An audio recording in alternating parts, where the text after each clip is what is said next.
Tesla stock investors got some great information from the company's management team relating to the company's progress in developing its electrical vehicle lineup, the lower cost model, and the everyday items that drives revenue, cash flow, and profit for the business.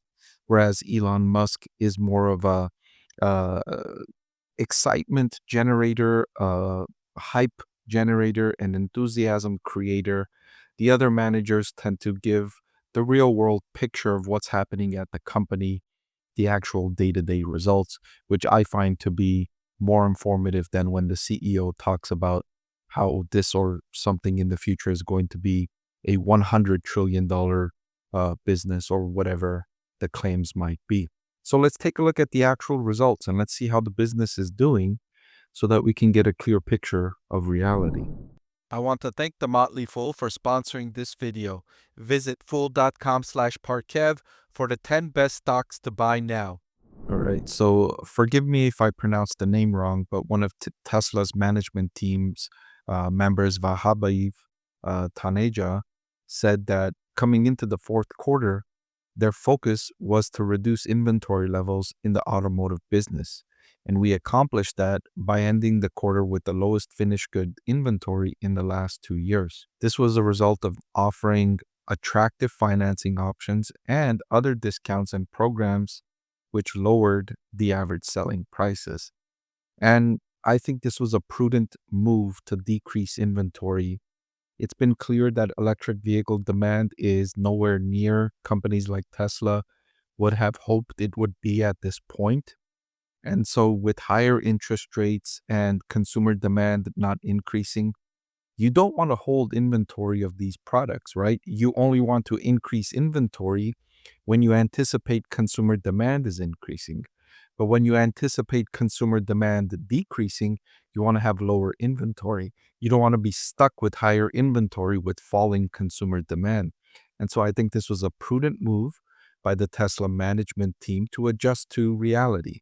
The reality is total automotive revenues were down 8% year over year for Tesla as a result of the lower average selling prices. To make matters worse, the total automotive revenues was down 8%, despite the fact that they had a brand new model, the Cybertruck, and that's selling at 70, 80, $90,000 price point, and they sold tens of thousands of units of that model, and still automotive revenues declined year over year. So the electric vehicle lineup is in trouble. It's not growing, and maybe they can return to growth in 2025 if if they can present that lower priced model. And rumors are that it's going to be around $37,000.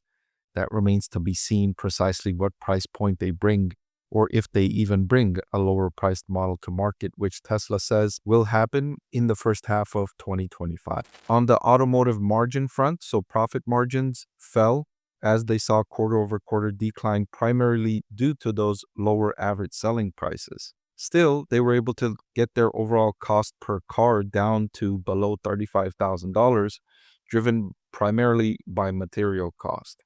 And this is where Tesla absolutely excels.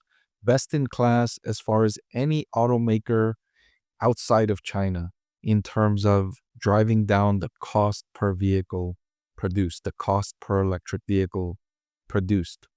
Every car company outside of China, the cost per electric vehicle produced is significantly higher than Tesla.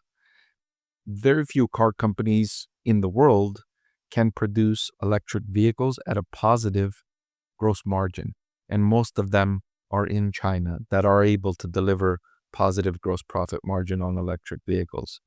In the US, it's Tesla. And so the competitive advantage here is gigantic for Tesla, even though its margins have been declining. You can see here Tesla's gross profit margin peaked at around 30% in 2022.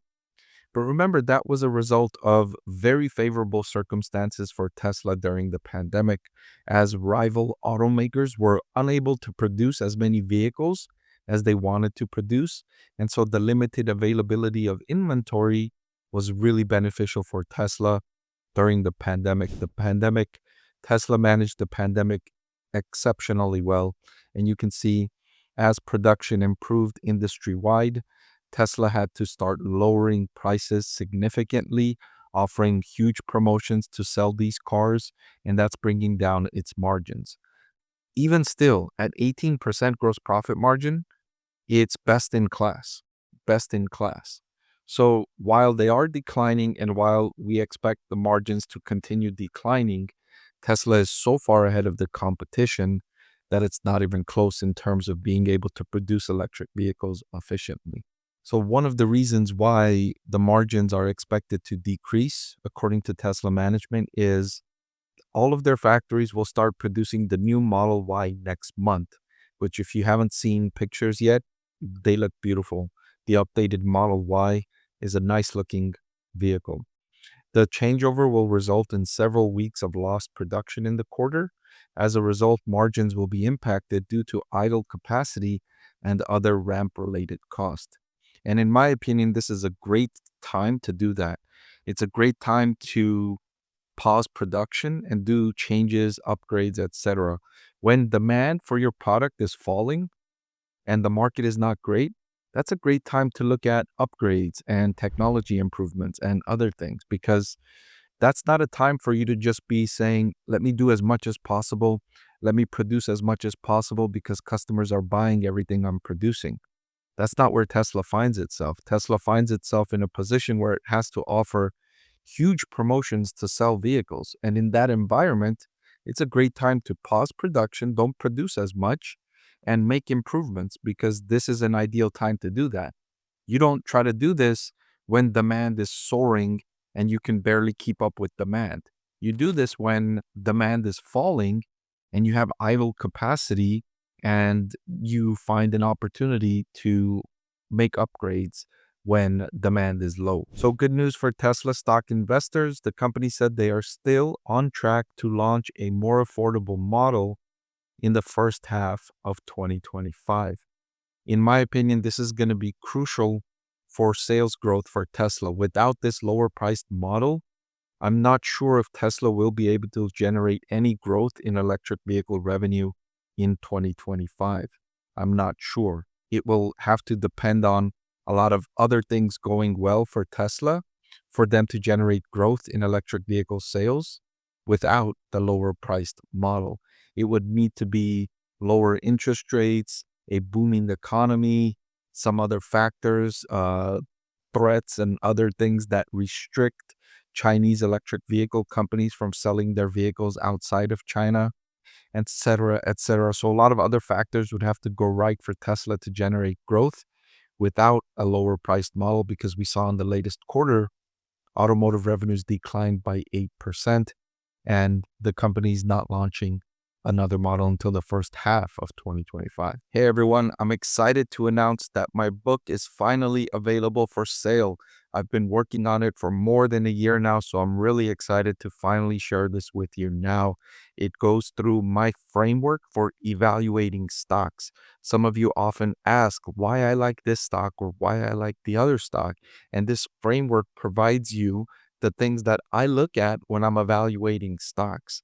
I've added the link in the description below.